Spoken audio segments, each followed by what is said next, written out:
conference, our Dean Quality, Professor Ramakrishna Garu, all my colleagues, participants, very good morning to all of you. I am privileged to introduce our chief guest, Dr. Mrs. Kalpana Gopalan, IAS Garu, to the august audience. Madam is presently holding the position of Additional Chief Secretary, Labor and Janaspandana Public Grievances, Government of Karnataka. Dr. Kalpana Gopalan IAS is a composite public policy professional practitioner, policy maker, scholar, author, volunteer, and mother. She ranked 19 in the All India Civil Services Examination 1987. Her 34-year work experience in the Indian Administrative Service spans land administration, urban management, public distribution system, rural development, sports, labor, animal husbandry, fisheries, public grievances, training and education. She's a very one of the senior most bureaucrats of presently with the Karnataka government. She is recognized with 7 awards for her public service, citations from 14 universities, 4 fellowship awards for her academic work. I underline the word academic work, even though she is in administration for so many years, and felicitations from 9 institutions. Dr. Kalpana holds a doctorate and master's in public policy from IIM Bangalore and was rated among the top 2% of doctoral candidates in the past decade for her research on infrastructure PPPs.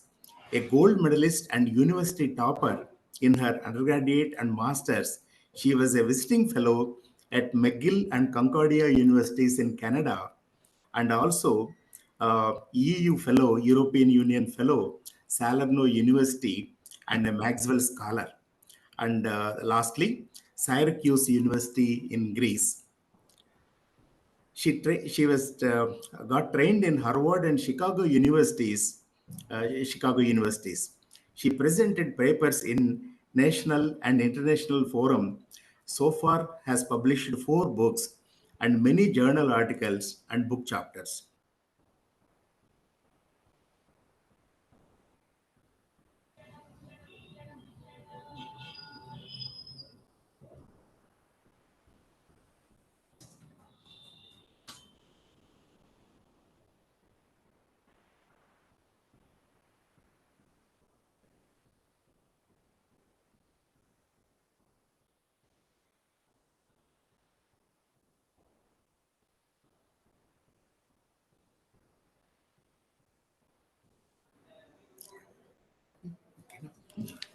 I think I apologize for the little lapse in the muting.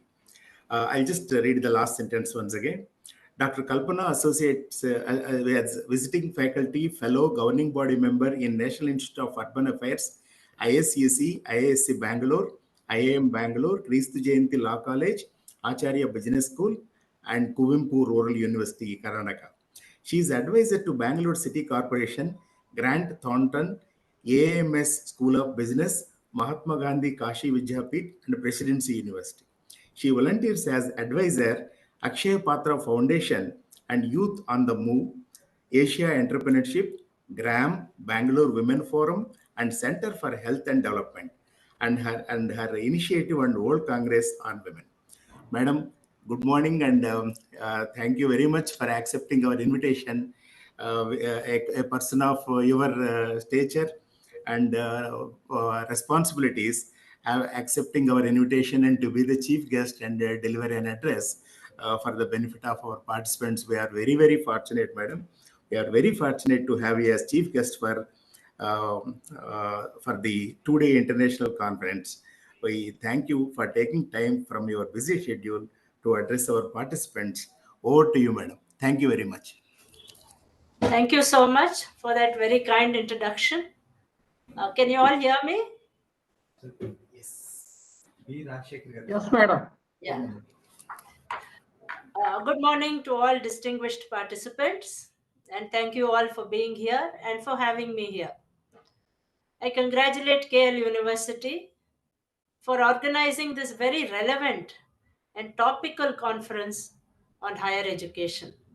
And I'm an old friend of KL University now. I've addressed your scholars in several times. So I'm very happy to be back, if only online.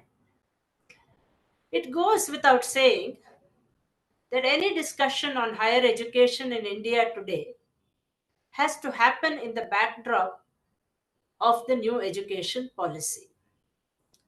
I have no doubt that every aspect of the NEP is being discussed in this two-day international conference.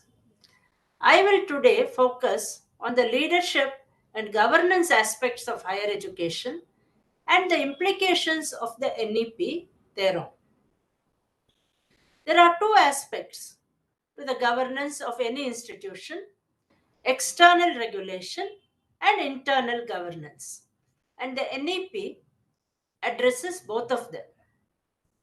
I will briefly highlight the provisions relating to external regulation and self governance, then look at the implications and nuances of the proposed provisions. With reference to external regulation, the significant change of NEP 2020 is to create a single regulator for higher education institutions. Let us look at the pre-NEP scenario. We have several regulators in higher education: the UGC, which governs universities, the AICTE for engineering education, and the NCTE, which regulates teachers' education. NEP attempts to improve governance by bringing in a single regulator, the Higher Education Commission of India, to regulate all institutions except medical and law colleges.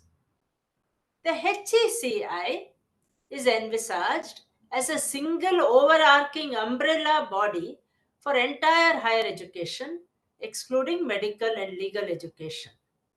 It will have four independent verticals: the National Higher Education Regulatory Council for regulation, the General Education Council for standard setting, the Higher Education Grants Council for funding, and the National Accreditation Council for accreditation.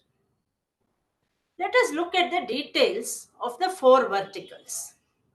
The first vertical of HECI is the National Higher Education Regulatory Council. It will function as the common single point regulator for the higher education sector, including teacher education and excluding medical and legal, as we already saw. The primary mechanism to enable the regulatory process is accreditation. The second vertical of HECI will therefore be a meta-accrediting body called the National Accreditation Council. The third vertical of HECI will be the Higher Education Grants Council, which will carry out funding and financing of higher education based on transparent criteria, including the IDPs prepared by the institutions and the progress made on their implementation. HEGC will be entrusted with the disbursement of scholarships and developmental funds for launching new focus areas and expanding quality program offerings at higher education institutes across disciplines and fields. The fourth vertical of HECI will be the General Education Council, which will frame expected learning outcomes for higher education programs, also referred to as graduate attributes. Now let us move to the second aspect of governance, that is the internal governance structure or the self-governance structure of an institution. Towards this aspect, the NEP focuses on institutional leadership and self-governance. A board of governors will be established for institutions that have received the appropriate graded accreditations that deem the institution ready for such a move. It will consist of highly qualified, competent, and dedicated individuals having proven capabilities and a strong sense of commitment to the institution.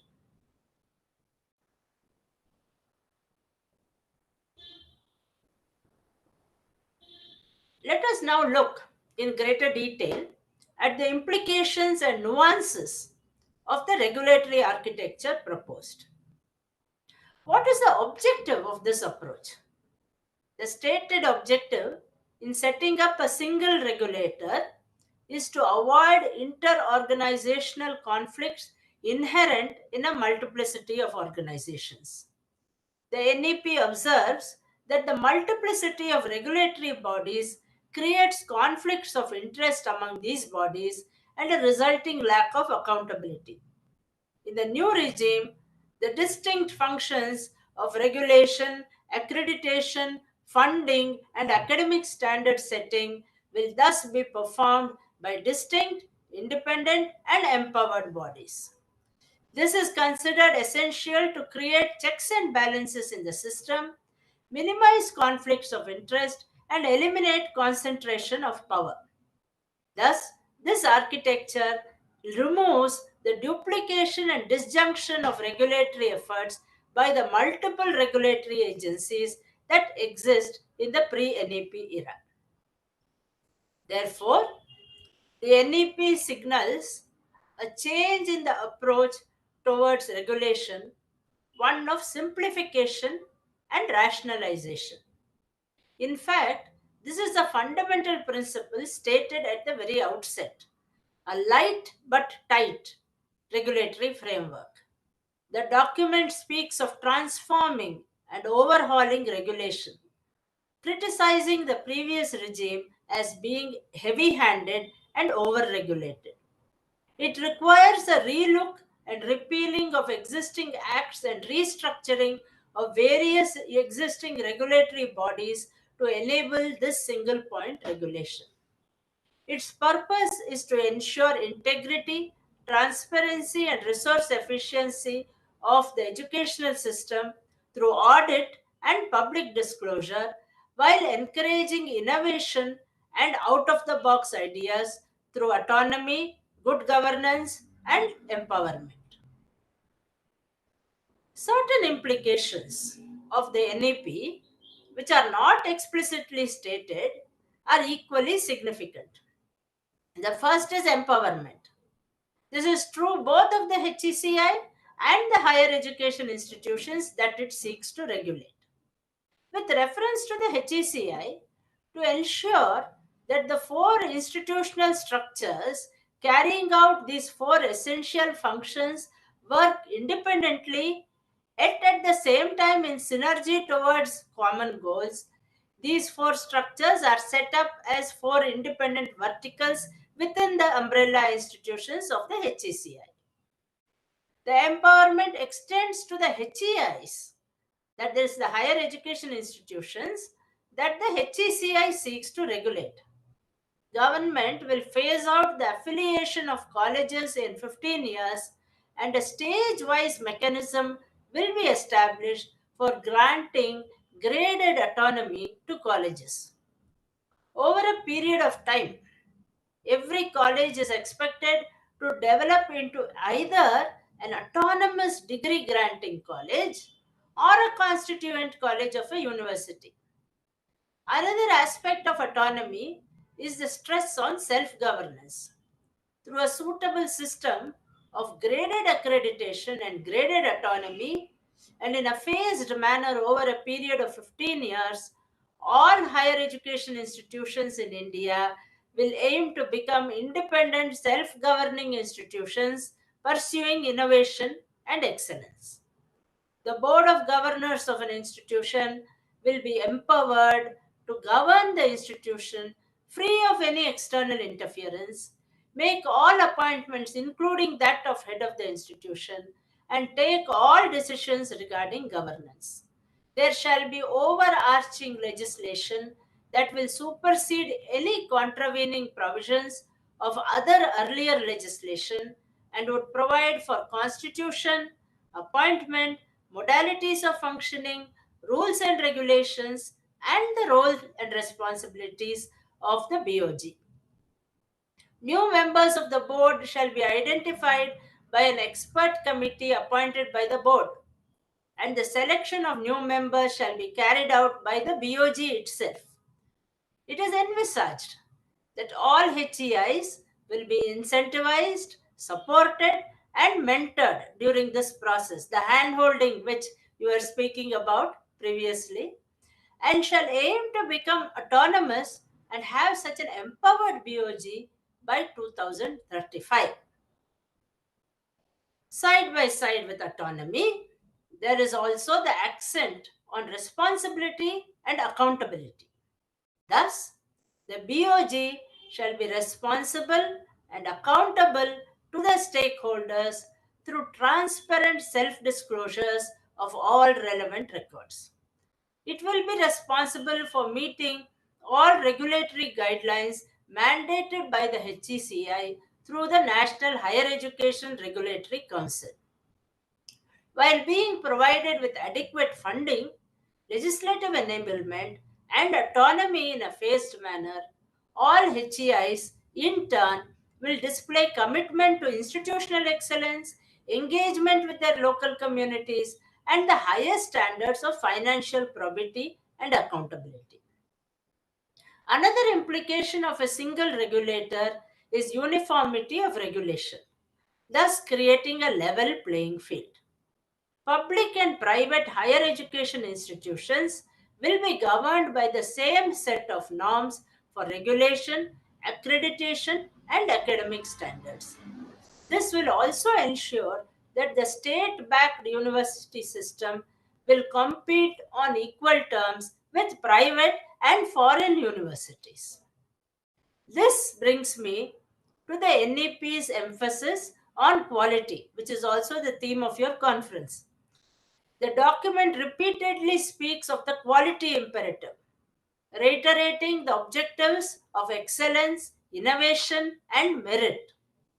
It observes that effective governance and leadership that enables the creation of a culture of excellence and innovation in higher education institutions.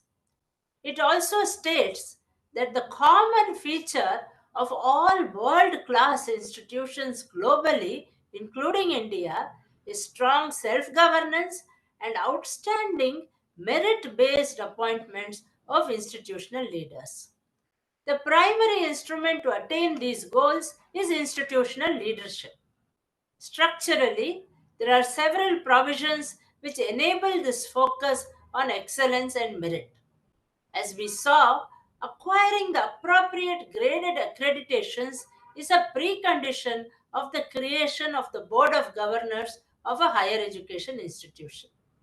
It is only upon receiving the appropriate graded accreditations that deem the institution ready for such a move, a Board of Governors can be established. It will consist of highly qualified, competent, and dedicated individuals having proven capabilities and a strong sense of commitment to the institution. Measures will be taken at all HEIs to ensure leadership of the highest quality and promote an institutional culture of excellence. Equity considerations will also be taken care of while selecting the members. All leadership positions and heads of institutions will be offered to persons with high academic qualifications and demonstrated administrative and leadership capabilities, along with ability to manage complex situations. Leaders of an HEI will demonstrate strong alignment to constitutional values and the overall vision of the institution, along with attributes such as a strong social commitment, belief in teamwork, pluralism, ability to work with diverse people, and a positive outlook.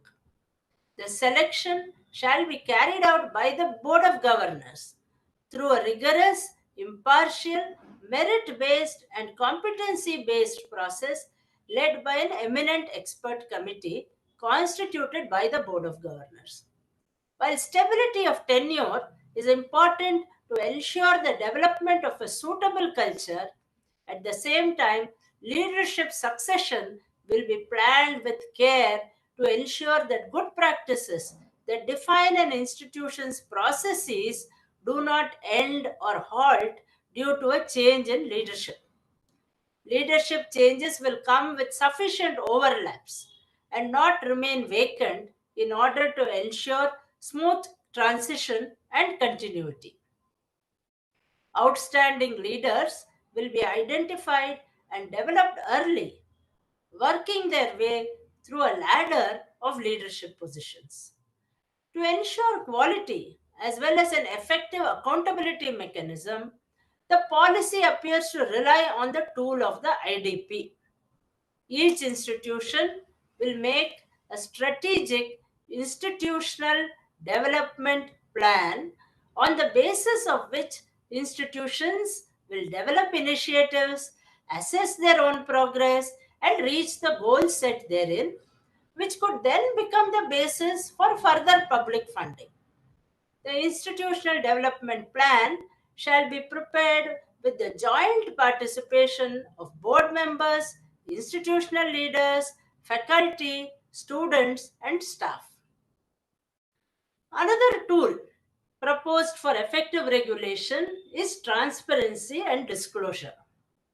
According to the NEP, financial probity, good governance, and the full online and offline public self-disclosure of all finances, audits, procedures, infrastructure, faculty, staff, courses, and educational outcomes will be effectively regulated. This information will have to be made available and kept updated and accurate by all higher education institutions on a public website maintained by the NHERC and on the institution's own websites. Any complaints or grievances from stakeholders and others arising out of the information placed in the public domain shall be adjudicated by the NHERC. Feedback from randomly selected students, including differently abled students at each HEI, will be solicited online to ensure valuable input at regular intervals.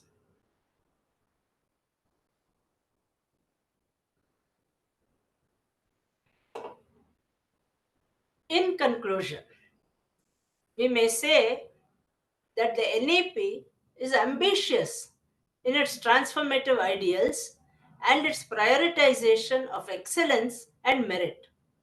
With legislative and financial backing, the new education policy augurs well for a new and vibrant India poised to take its rightful place in the world's stage.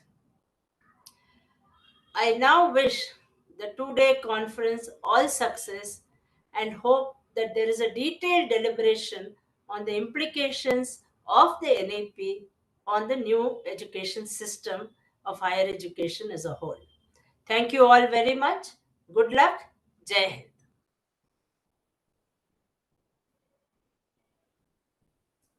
Thank you, ma'am.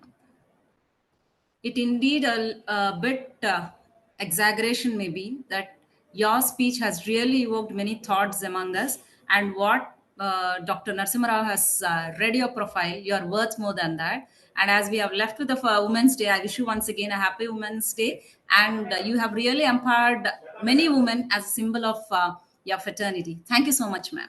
Thank you so much, Dr. Lata. That was very kind. Thank you so Thank you, much. ma'am. And wish you all success. I have to leave again for another meeting. So wish you all the very best in your two-day conference. Thank you so much, ma'am. Sir, do you have something to speak, sir? Ramakrishna, sir.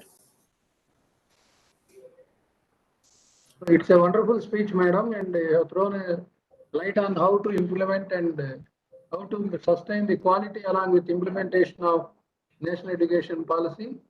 We are really fortunate to hear from you. And I thank you once again for sparing your valuable time and addressing all of us. Thank you, madam. Thank you all very much. Good luck. Thank you, sir.